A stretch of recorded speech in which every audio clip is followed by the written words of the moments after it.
Ladies and gentlemen, welcome back to the workshop. It's fantastic to have you here because last week I made this little friction folder, a little knife that I can carry in my pocket, two-handed opening, non-locking, UK legal little carry knife. And this has been one of the funnest projects I've ever done. This tiny little blade has given me so much joy that I want to continue the journey of learning how to make folding knives. By starting today on an even more ambitious design, we're now going to be making a locking folding knife. Thank you for joining me. Thank you for following along, and I hope you enjoy. So first things first, of course, we've got to do a little bit of design work, as ever. Well, I say as ever. The last folding knife was the first knife that I've ever actually, sat down and designed before doing, which is probably why I was so thrilled with it, because I just followed the drawing and it worked. So I think I need to get a little more familiar with designing knives, and I need to incorporate that into future projects, future knives and swords a lot more. I also think the practice of improving my design and drawing skills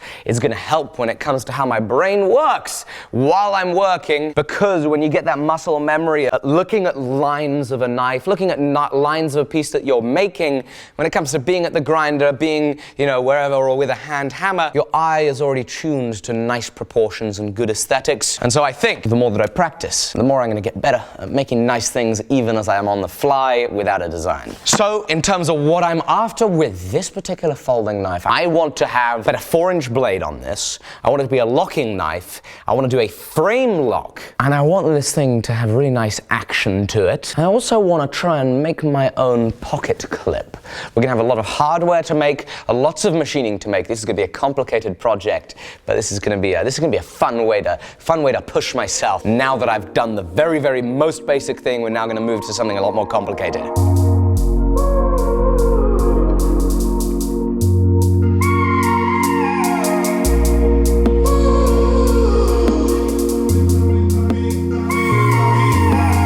Right, so here's the kind of ideas I have here. Sketching, coming up with the handle design has been one of the most difficult things, and I like the idea of this type of blade shape, about a 4-inch blade, 3.5, 4-inch blade. I've played around with the handle design, and that's gonna be the kind of rough thing. And now I'm gonna take this design and put it onto the old confuser.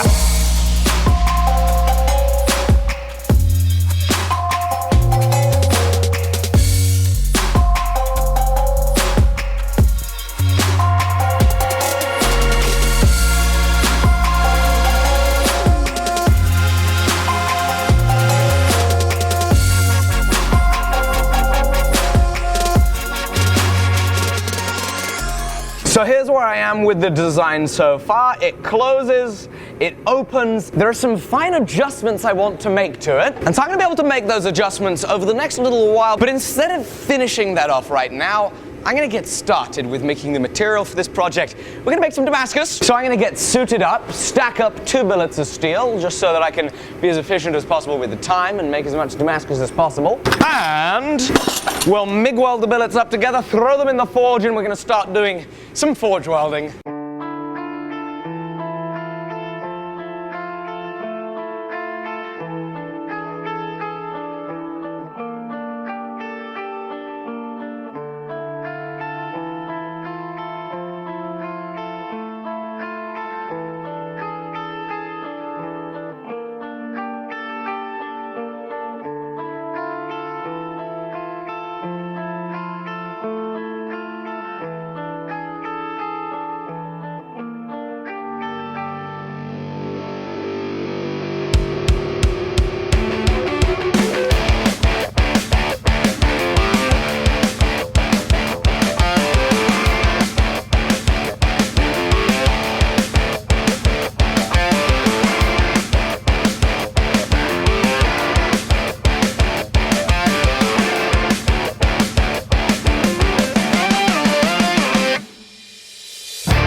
taking spots on your zone every day.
Since we have talked. In this time, you have seen me make so much Damascus steel, and these patterns are looking incredible. As you have seen, I'm having a total blast. It's been a long time since I've made some Damascus, so it's nice to get back in the swing of it, and very exciting to be trying new patterns, as you can see. So, the plan now is as follows. We have the one piece that has been drawn out into a beautiful piece of flat stock. We have the next piece, which is in the fire, ready to be forge welded together. Those are both going to end up as these nice bits of flat stock. We're going to go to the mill, we're going to mill them, we're then going to cut them, and we're going to do ourselves a ferry flip or a Felicietti flip, or making end pieces go onto the side by doing our 30-degree cuts in the bandsaw. Then that'll get forge welded again, drawn out into a nice amount of material that we can then, oh my goodness, I have a lot of work to do. Let's get straight to it.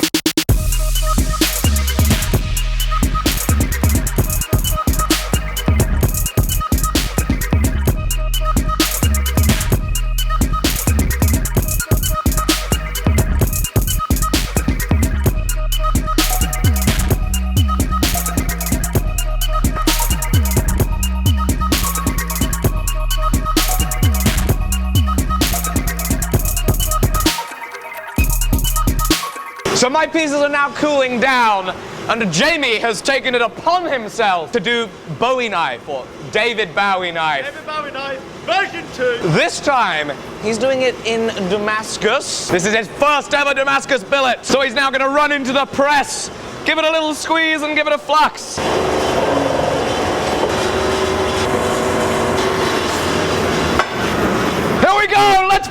weld it! Woo! Look at that! Go, go, go, go, go! Great, let's take another heat. Now while he continues to do that, I'm gonna run into the milling machine. I'm gonna start working on that first billet.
That's looking amazing, Jamie. So now let me tell you what I'm doing. So as you saw, I've machined up billet number 1, and I tell you, I learned a lot about surface finish here. I cranked up my mill to 1600 RPM.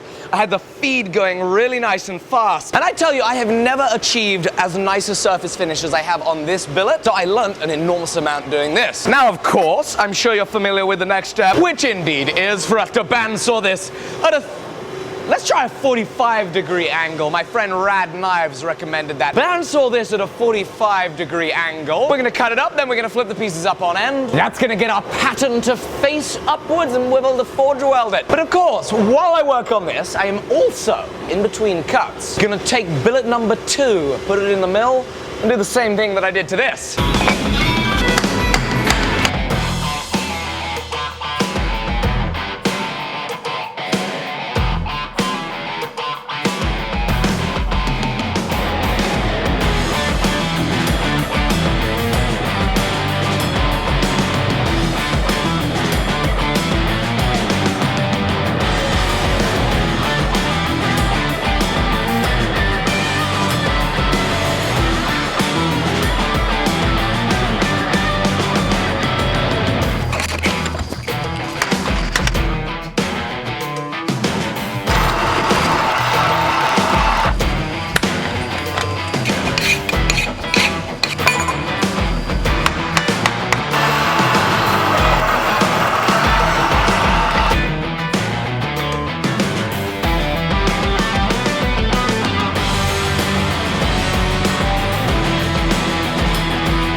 This piece is all TIG welded up, pattern's on the top, it's going in the forge. I'm now going to take it to the power hammer and weld it up. And as you can see, billet B is still cutting here in the bandsaw.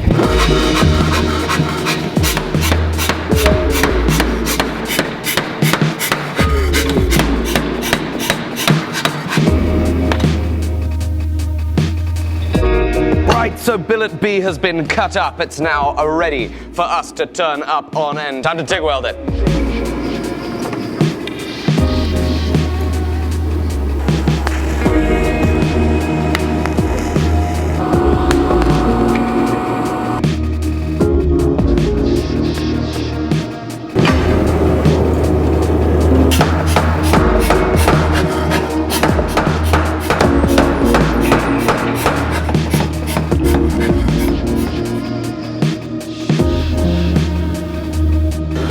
So we now? Well, billet number 2, as you saw, just got forge welded, is now going to cool down. Billet number 1, off camera, I ground it and I threw it in some acid so that we can grind out the lines where we TIG weld it and the alloys mix together. We lose the patination, we need to grind it out. So I'm going to grind it out, test etch again, then that can get forged down, in which time I will do the exact same thing on billet number 2. Goodness, this is lots of work, but I'm having lots of fun creating the material for some really, really fun projects.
Ladies and gentlemen, this has been 2.5 days of Damascus production goodness. I hope you have enjoyed. We're going to call it there for today. This folding knife, I'm so excited to fall down the rabbit hole that is the world of folding knives. I'm excited to bring you along for the journey, so make sure you're subscribed, and I'm going to see you very soon on the next episode. Bye-bye.